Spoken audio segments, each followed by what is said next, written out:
Hello everybody, SlimKirby here. Welcome back to more of the Crash Bandicoot playthrough. We're gonna start right away with the boss fight for this world, or, well, not really this world, because this world technically has two boss fights in the form of Ripper-Roo and this guy, Qualakong, but still, it's our next boss fight. We need to take this guy out. He's got really huge muscles. He can throw very large stones at us. And what we gotta do is we gotta actually spin those stones into them after they've landed on our side of the area. And you gotta also look out for TNT boxes as well. Overall, he's not too difficult in theory, is basically what I'm getting at there. Also, you can spin at the rocks as they're coming towards you. But you have to have the timing down perfectly, because I think if you miss by like one frame, there's like not really a whole lot of leniency there, so sometimes you'll take the death. So you just got to be really, really careful with how you do this, and, you know, just play smart. You also have to be kind of fast too, because, yeah, if he stops posing, the rock will just kind of fall into the lava, so you got to look out for that as well.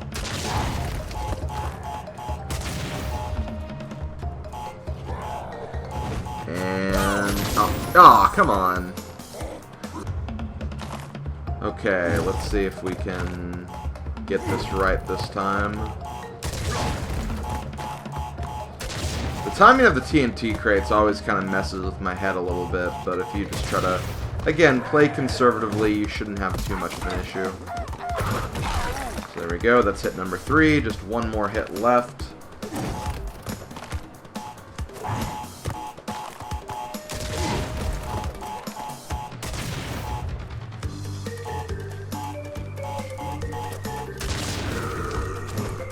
This should do it once this cart passes, and there we go. Take that, Qualakong. Take that. Aw, yeah. And that is actually going to do it for the second island, and... okay, hold on a second, guys. I need to take care of something, so I will be right back in just a minute. Okay, sorry about that. Someone came to the door and I was the only one home, so I had to take care of that. So yeah, we are done with the Qualakong. We are done with the second island because of that. And we can move to the third island. Before we do, I'm actually going to backtrack to this level right here. This was a level that was unlocked by the key that we collected in Sunset Vista.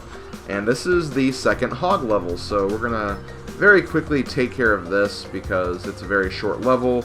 We don't need any gems to get through this, so it'll be a very, very easy clear. And we get to see our good friend, I don't think he has a name. I think it's just a warthog, but we'll call him Hoggy the Warthog. We'll just call him that.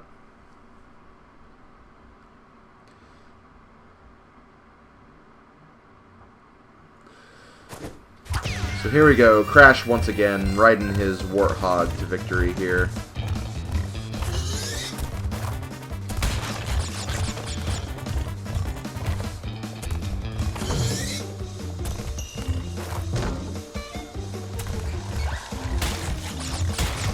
Once again, got to be very careful of the controls for this level.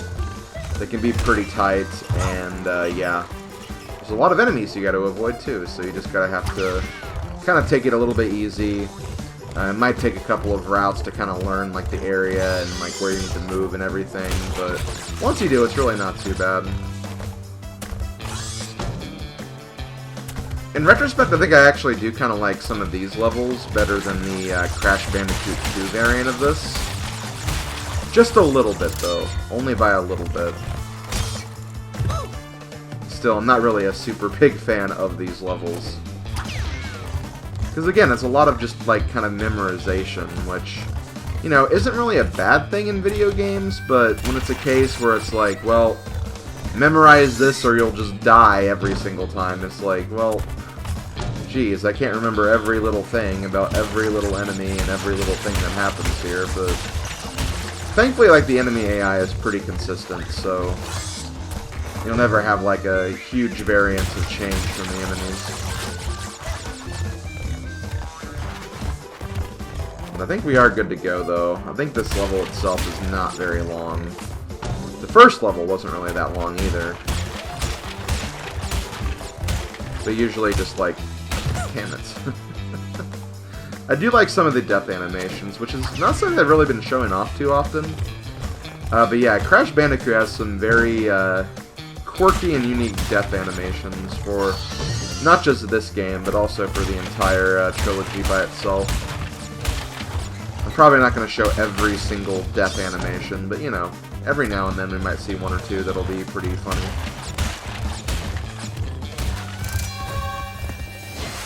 But yeah, there we go. That's going to do it for Whole Hog. Got another clear gem. We are up to 8 now, so we are about... I don't know, we're not quite at the 1/3 mark as far as the gems are concerned, because 1/3 of 8 is 24. Or, well, no. 3 times 8 is 24. But once we get 9, since 3 times 9 is 27, and there's 26, we will be at the 1/3 mark. But yeah, we're going to go ahead and start island number 3. Here we have heavy machinery, and I don't think this level is that bad, but we're going to definitely start getting into the part of the game where difficulty definitely starts to ramp up. Difficulty and complexity, because there are some very distinct levels coming up that have some interesting routes and methods to complete all the levels, so we'll have to get used to that. Also, we need to pay very close attention here, because there's a very sneaky secret for this level. One that I did not actually get the first time I played this recently, but if you jump down here, there's a lower path. And on this lower path you have not only some boxes, but also an embryo token, so this is another embryo bonus stage level, so that's really the only token that's kind of out of the way, but yeah, if you don't pay attention, you may not know there's anything down there, but yeah, those enemies are supposed to give you kind of an indicator. I think for both my PlayStation 1 playthrough from last year and my playthrough of this before this Let's Play, I missed that both times, so it's like I'm still trying to learn every little thing about this game. Sometimes you just forget about things, though, that's just the way it is.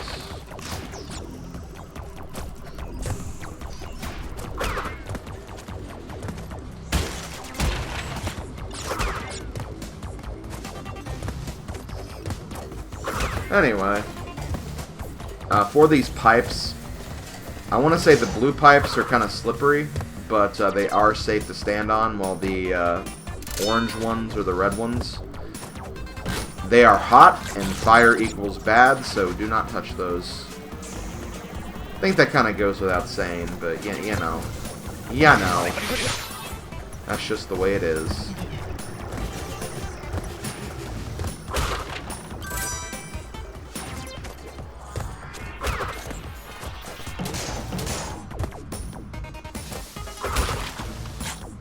Also, be careful of these vents right here. The steam, I guess is what it is, will hurt you. So be careful of that and do not touch that.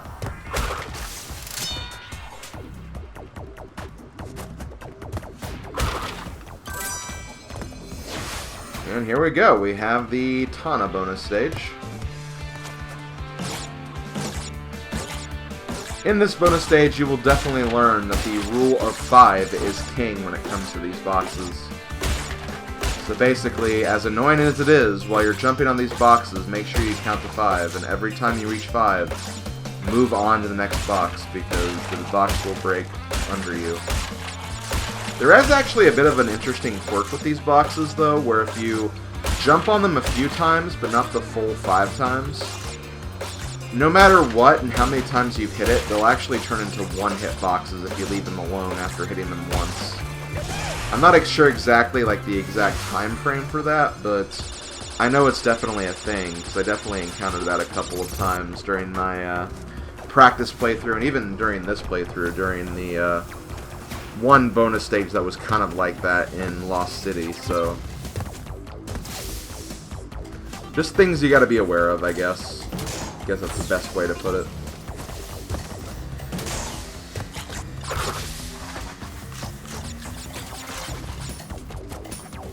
What have we got? And I don't think you actually have to take these elevators. If you know where the platforms are going to be below you, you can just kind of jump down. In fact, when you start doing like the time trials and stuff, you're going to want to learn all of those intricacies just so you can kind of save a lot of time in those respects.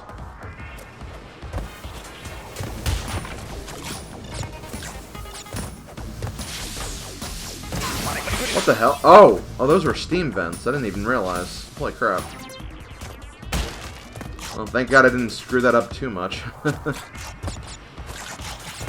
Okay, so here we have small auto-scroller sections, I guess you could say.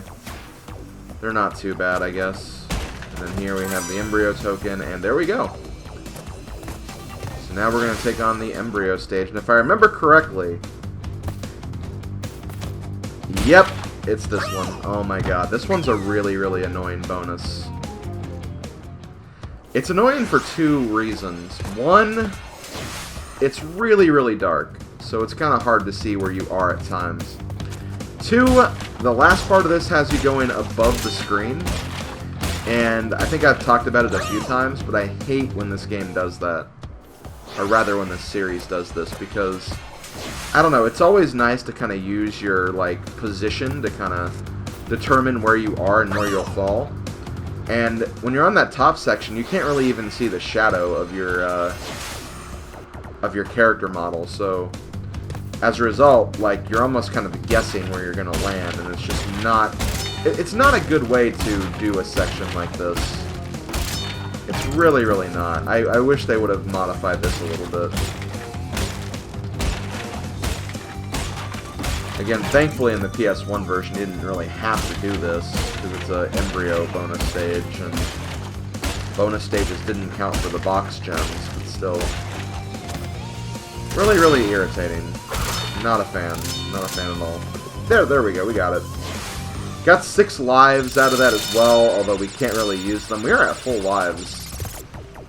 And that's pretty cool, not gonna lie.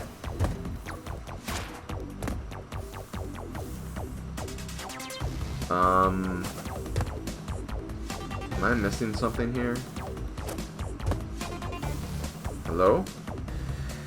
Oh wait, did I come from over there? Maybe I did. Maybe I came from over there. Yeah, I did. Okay. Okay, that was my mistake. I, for some reason, got confused.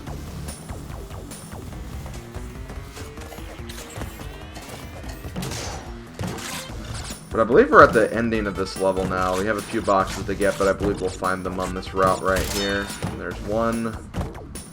I believe the final 3 are going to be up this way. Hello.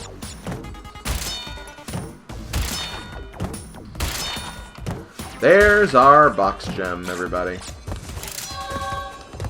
And that was heavy machinery.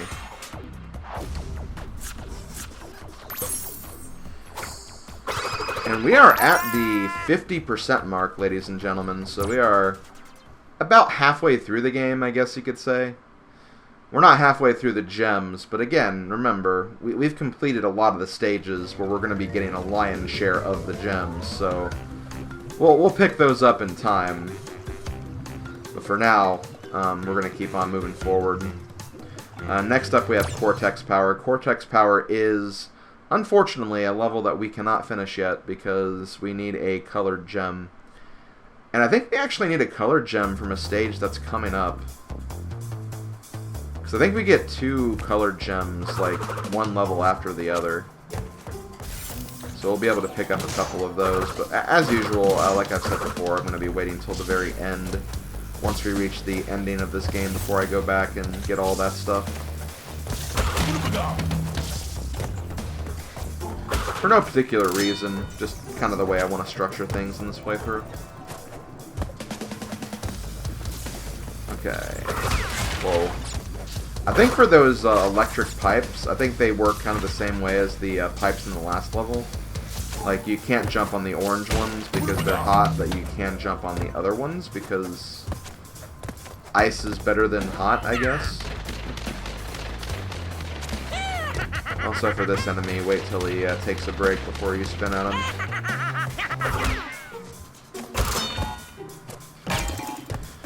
we're going to go ahead and hit that exclamation mark box. I don't think you actually have to do that in this level to just beat it, but I always do it just because it gives me a reason to do that, so when I do go for the clear gem, I will actually be able to get that and not forget about that aspect. But yeah, Cortex Power is a pretty complicated level. There's a lot of different paths you can take. And it gets really annoying for when you do get to the clear gem, because there's a lot of different boxes on, you know, all the different routes. So sometimes you have to, like, go forward and then move backwards through the level, which is kind of a pain, because one thing that I wish this game series would have done, whenever you're, like, going backwards, I kind of wish there was maybe an option to, like, kind of shift the camera around, just so you can kind of see what's in front of you a lot better. Because when you're kind of jumping towards the camera, you can't really see where you're going to land until, like, the last second. If there's an enemy there, you just get screwed over by that enemy. So I really, really don't like that. That's just the way it goes, though. Just the way it goes. So let's go ahead and move on to the next room, or the next level. We have the generator room. As you can see, this is going to be a color gem level.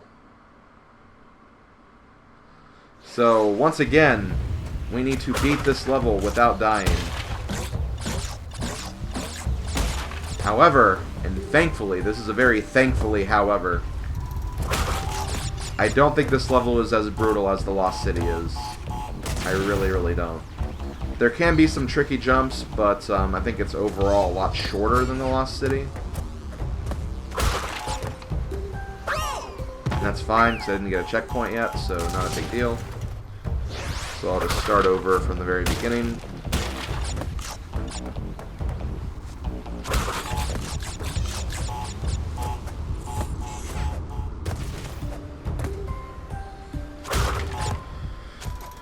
Let's go ahead and get things moving.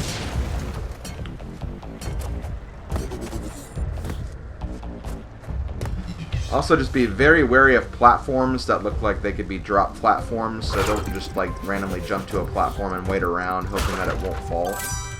Because chances are, if there's a platform that looks suspicious in any sort of way, it's probably going to drop, so make sure that you keep that in mind. Over here, this is formed by all the by the exclamation mark box we just got. Grab all these goodies if you want, but immediately start moving back because that platform will fall after a while. And then also make sure you get these boxes on your way back. And once again, we'll keep on moving.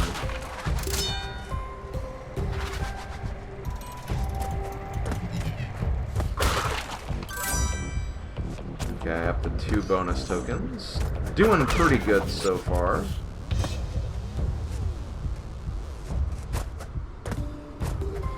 Right here, ignore the platforms to your right. We'll actually get to that a little bit later.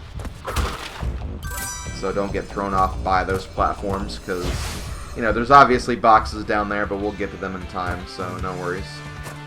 I'll just go ahead and focus on this bonus stage. And here's a case where I feel like this is a lot better than that last bonus stage we did.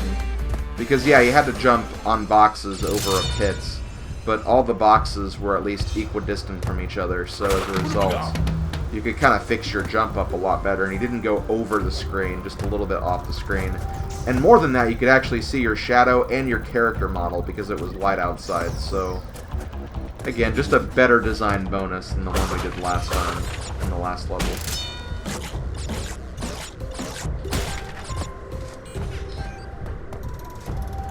No wonder this game was so hard for people on the PlayStation 1, because they did stuff like that.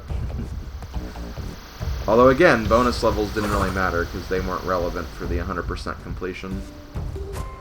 Just for saving your game if you ever needed to save your game. I want to say after you beat the game you could also get the option to save your game too, but I don't really remember. I think you also just were able to save your game whenever you got like a gem or something.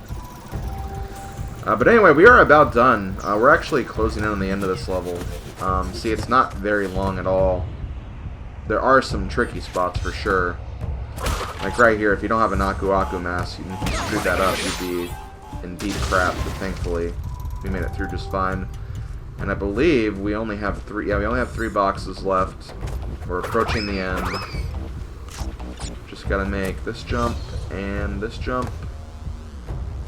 Small little auto scroller right here. Here we have an easier auto scroller where you can actually touch the bars here. So you can kind of use that as an indicator of how close you are. And here are those boxes. Let's go ahead and break them down.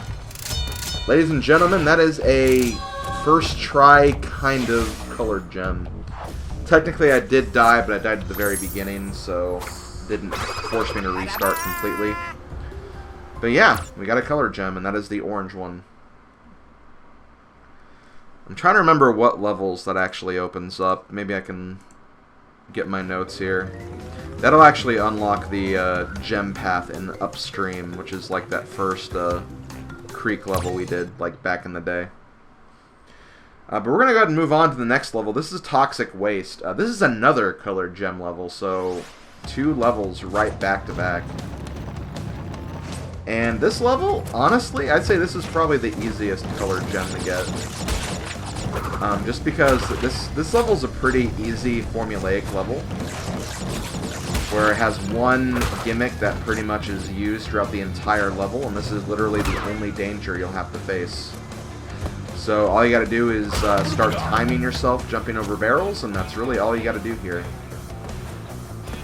So a fairly easy level to kind of go through in one go, and it doesn't feel that punishing if you die, because you can kind of, you know, easily get the feel for the level and just be able to handle it easily when you get back. Also, having a mask is really nice for this, so try to keep that mask as long as you can.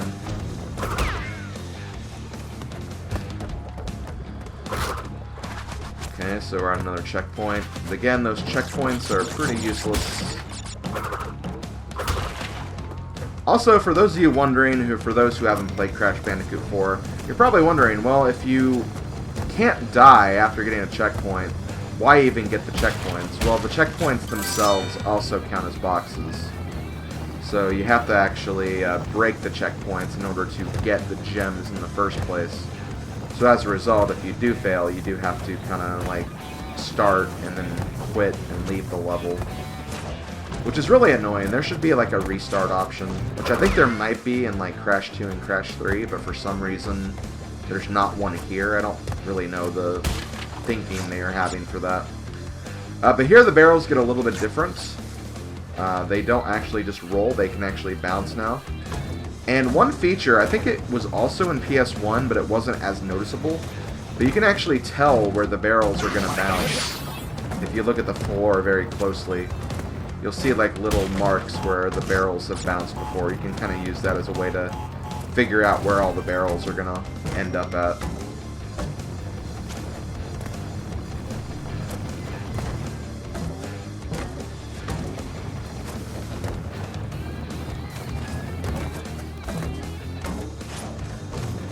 Do this.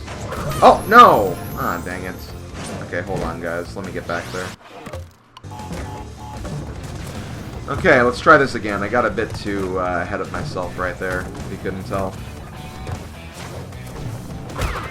This is why I consider myself a very impatient gamer, because I do stuff like that all the frickin' time. And there's nothing I can do to stop it.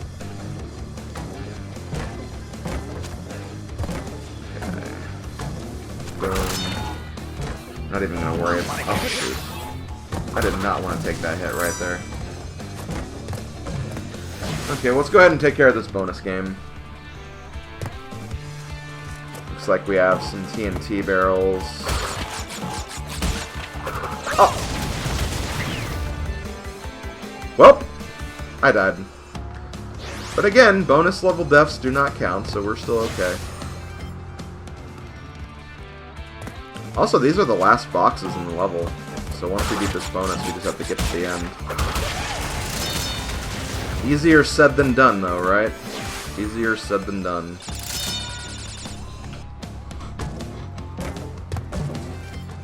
Okay, let's do this. Gotta look really, really carefully at where these barrels are gonna be. And since all of these bounce, you don't have to worry about, like, jumping over anything. Just kind of stay on the ground, look for those markings, and then just kind of adjust yourself for this next part. This really is kind of a difficult part right here. Gotta be kind of fast right there, but there we go. We got the blue gem, and I believe the blue gem will unlock a path in Rolling Stones, Cortex Power, which is the one, like, complex level we did a little bit ago. And another level coming up. So we'll get the means to clear those with that gem. But anyway, gonna go ahead and take on a boss here. This might be the final boss I do, or the final level I do in this video. This is Pinstripe Torterue. He's a gangsta. And he has a very happy trigger finger. He's not too bad, though. This can actually be a very quick fight if you're not stupid like I'm being right now. But basically, you want to wait for him to kind of go in front of you here. And when he does, you just spin into him and get out of the way. And that's basically all you do. How'd I get hit there? I guess the hitboxes can be kind of wonky right here. So I'll just kind of stay behind this chair still.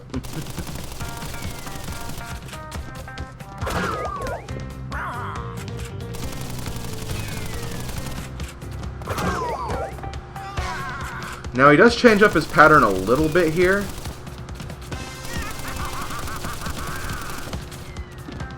Here you just want to wait until he gets confused because his gun gets jammed, and then you want to hit him there. So if anything, he actually gets a little easier here. Because they give you plenty of time to go up to him and hit him.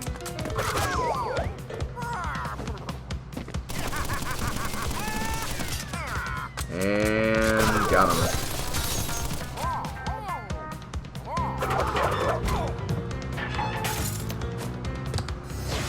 Okay, well that is going to do it for the Pinstripe boss, and I think it's going to actually do it for this video too. So thank you everybody for watching. When we come back, we're going to be starting to work on the rest of this island. As you can see, we're getting pretty close to the final ascent. So that should be a lot of fun. Thank you for watching, everybody. I will see you guys next time. Later, folks.